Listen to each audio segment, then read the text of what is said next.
Hosted by you/throwaway WW24. My 35M friend Bree, 35F, just told me she loves me 4 weeks before her marriage, and I am not sure what I am supposed to do here. I want to know if I am doing the right thing. To give some context, I lost my wife 2 years ago. I have a 5-year-old daughter. I have not dated in the last 2 years because I have major trauma from losing my wife. I still love her a lot and don't think I am ready to move on. I have invested all my time in my daughter, who looks exactly like her mother, and my work to keep my sanity over the last 2 years. I have been friends with Bree since we were in elementary school. We lived in the same neighborhood growing up and were best friends. She is an awesome person, and we were inseparable growing up. The weirdest part was that we had completely different personalities. She was very outgoing and always had a lot of friends. I am a big introvert, and Bree, along with a few friends, was all I needed. Bree was a serial dater, and I don't remember any time since middle school when she was single. Bree and I never dated, though. Bree and I also went to the same college. She never had a stable boyfriend but just jumped from one relationship to another. I, on the other hand, did not date seriously until my junior year. When I met my wife, she was a freshman, and we hit it off instantly. We fell for each other and spent all our time together. This strained my relationship with Bree, as I would generally hang out with my wife instead of her. That was the time Bree and I slowly started drifting apart. After college, I moved to a different town for my job, and Bree and I occasionally messaged each other, but nothing beyond that. Bree attended my wedding, and that was the last time I saw her. We kept in touch, but mostly by commenting on each other's pictures or keeping each other updated on significant life events. Bree did reach out to me when my wife passed away, and we talked on a phone call. Last year, Bree and her fiancé moved to my city. I was still grieving, and both of them have been an amazing support for me and my daughter. My daughter loves dancing, and Bree helped me enroll her in dance and gymnastics classes and sometimes takes her to them. I also became good friends with her fiancé, who is indeed an incredibly good man. My daughter also loves Auntie Bree, and Bree sometimes helps me babysit. Last week, Bree came to my house and asked if we could talk. Her tone sounded serious. She told me that over the last few months, she feels like she has started to develop feelings for me and is not sure anymore if she wants to go ahead with the wedding. She felt I also had started developing feelings for her. I told her that I am not ready for any relationship before I can deal with my mental health, for which I go to a therapist regularly. She tried to convince me that she loved me, that we are soulmates, and that she felt we were meant to be together. However, I do not have the same feelings for her. I love her as a friend, but nothing beyond that. We were both emotional, but she said she was glad we talked about this. She left after that. Bree called me that night and told me not to talk about our conversation with anyone. I thought a lot about it and decided that I would not tell her fiancé about my and Bree's conversation from last week.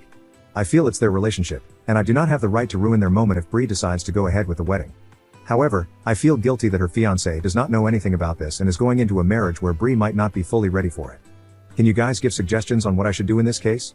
Am I wrong for not telling her fiancé about our conversation? Update 27 days later. A month ago, I, 35M, wrote a post about my friend Bree, 35F, telling me she loved me just 4 weeks before her wedding. The past month has been crazy, and my whole world has turned upside down. For context, I lost my wife 2 years ago, and we have a 5-year-old daughter. Bree and her fiancé Jason, 33M, moved to our town a year ago. We reconnected as friends, and they've done a lot to cheer me up this past year and help me return to a sense of normalcy. After Bree told me she loved me, I told her I wasn't ready to move on because I still miss my wife. She said she understood, and I didn't hear from her or Jason for a few days. The guilt was eating away at me because I wasn't sure if I should tell Jason what she had said. Thanks to everyone who commented on my previous post, your advice helped me think through the situation.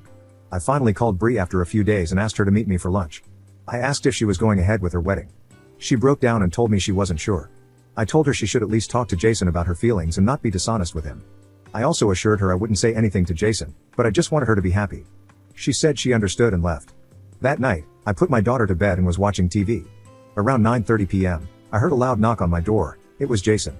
When I opened the door, he was in tears. He started yelling at me, asking why I had to steal Bree of all people. I tried to calm him down, but he just kept shouting. I was trying to get him to sit on the bench on our porch and told him my daughter was sleeping upstairs. However, he was getting more and more physical. He punched me in the face, and I was able to push him off. I told him to leave my house, and he sat in his truck and drove away. I immediately called Bree, and she was crying and didn't sound well. She told Jason she couldn't marry him because she had feelings for me. After the physical altercation with Jason, I was really scared for her. I told her to gather some clothes and get out of the house. She did and came to my place. I didn't feel she was safe with Jason. I consoled her for almost 2 hours and eventually got her to sleep. The next morning, we called her parents to let them know what had happened. Bree kept a brave face, but I could see how much she was hurting. Her parents asked her to take a few days off and come home immediately. She flew out that evening. Over the next 2 weeks, the wedding was called off. Bree and I spoke every day, and she was exhausted. She talked to Jason a few times, and he kept asking her to take more time to think things through. However, I think Bree just wanted to move on and decided to break it off with Jason. Bree has been staying with us for the past 2 weeks. She still has a job here and went back to work last week. We've talked in detail about what happened. Bree told me she and Jason had been dating on and off for the past 4 years. Jason isn't very career-oriented, while Bree is excellent at her job. She felt he was a nice and reliable person but had doubts about him from the beginning. She felt she wasn't getting any younger, so they decided to get married. When she heard about my wife passing away, she felt really bad and wanted to be there for me. When she got a big promotion that allowed her to work in a corporate office, she chose my city and moved here. Jason moved with her and got a new job. She said she didn't have romantic feelings for me back then. But as she started spending time with my daughter and me, she began feeling the bond we used to share growing up. Except now, I was the broken one, and she was taking care of me. She realized she enjoyed her time with us more than with Jason. She admitted she made a mistake with Jason and that what she wanted had been right in front of her all along. Over time, she started thinking about me in that way and eventually confessed. She said she knew her relationship with Jason was over the moment she told me how she felt. It's a messy situation, but I'm glad she realized this before getting married rather than after. As for Jason, I feel bad for him. He's moving back to our hometown to be closer to his family. He's still in their apartment but plans to move next month. I know many of you are curious if Bree and I are dating. We're not. I don't think I can date anyone right now, and neither should Bree. She's my friend, and I'm happy she's staying with us until everything is sorted out. My daughter loves having Auntie Bree around too, so that's a bonus. Plus, it's nice to see her slowly get back to normal. Thanks again for your support during my last post. Cheers. Second update 8.5 months later. I wrote a post 9 months ago about my friend Bree telling me that she loved me a few weeks before she was supposed to get married. For context, I lost my wife 3 years ago, and we have a 6-year-old daughter. Bree and her fiancé, Jason, moved to our town a year ago, and Bree confessed her feelings for me just weeks before her wedding. Things went south quickly, and Bree ended up breaking up with Jason and canceling the wedding.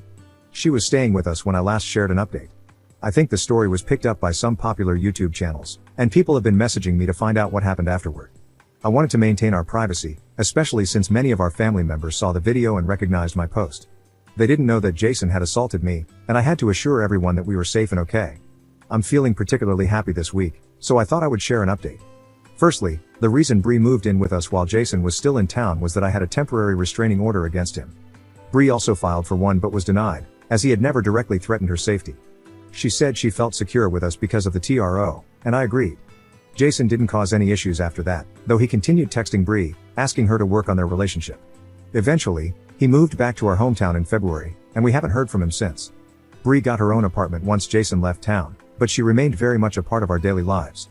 I enjoyed having her around, and my daughter loves her. In April, Bree brought up the idea of us dating again. I explained that I wasn't over my wife's death and didn't want to be unfair to her because I still love my late wife deeply. Bree told me she knew she could never replace my wife, nor did she want to. She shared a beautiful analogy. She said my heart is like a big pot. It holds a lot of love for my late wife, but it also made room for more love when my daughter was born.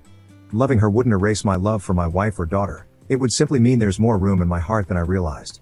I took a month to think it over, talking to my mom and mother-in-law, my late wife's mom, who both encouraged me to give a relationship with Bree a chance. We officially started dating in May, and it's been surprising how quickly we fell in love. I think the strong foundation of our friendship helped a lot. The last 6 months have been amazing, and I've never seen my daughter so happy. She's a big chatterbox now and insists that Bree comes to all her school events and recitals. Sometimes, I feel a little jealous of their bond and even a bit left out of their little chats. The reason I'm writing this update is that I'm planning to propose to Bree this Christmas. It's not a surprise proposal. We went engagement ring shopping last weekend and finalized the ring. We also have wedding plans for next summer. I know it seems quick, but I can't imagine spending the rest of my life with anyone else. Bree deserves to officially be part of our family. My daughter is thrilled, and she and Bree are already shopping for dresses for the engagement photo shoot. Our families couldn't be happier, and we plan to get engaged at a small gathering of family and friends over Christmas weekend in our hometown. I know some people judged me for taking Bree in after she left Jason, and others judged her for leaving him at the altar. Life isn't easy, trust me, and things don't always go as planned. But I'm grateful Bree found the courage to tell me how she felt back then. Thank you all again for your support on my last post.